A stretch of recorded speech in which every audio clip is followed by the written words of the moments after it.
প্রথম ধারাবাহিকেই নাম ভূমিকায়, এবং সেইটা ম্যাসিভ হিট। এই যে রাজা গজা, টেনশন হয়নি কখনো যে না। এই এখানেই আটকে যাব? না, প্রাথমিক টেনশন হয়নি, কারণ আমার হারানোর কিছু ছিল না।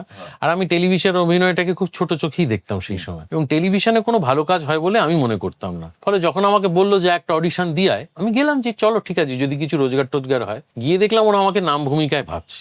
অডিশন দিলাম, পাশও করে গেলাম। প্রবলেম হলো যেটা, অভিনয়টা শুরু হওয়ার পর আমি দেখলাম আমি তো টেকনিক্যালি কিছুই জানি না। প্রথম দিন আমাকে যখন ডিরেক্টর বলছে এবার এটা 2 শট নেব, আমি শুনছি ট্রু শট। কিন্তু তখন আমাকে বিপুলভাবে সাহায্য করেছিলেন 3জন মানুষ: রমাপ্রসাদ বণিক, পরাণ বন্দ্যোপাধ্যায় এবং দ্বিজেন বন্দ্যোপাধ্যায়। এই 3জন মানুষ আমাকে যেভাবে সাহায্য করেছে কাজটা শিখতে, টেলিভিশনের অভিনয় বা ক্যামেরার সামনে অভিনয়, আর কেউ করেনি। আমার পরিচালক বা ক্যামেরাম্যানের থেকে আমি সে সাহায্য পাইনি। এবং কুণাল দাও আমাকে ভীষণ হেল্প করতো।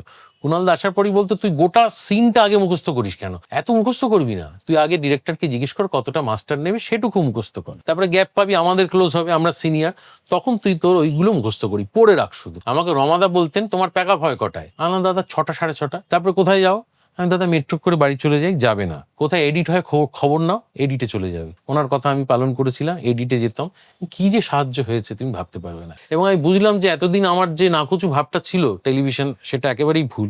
টেলিভিশনে কাজ করা সব থেকে শক্ত, অত শক্ত মাধ্যম বোধহয় আর কিছুই নেই।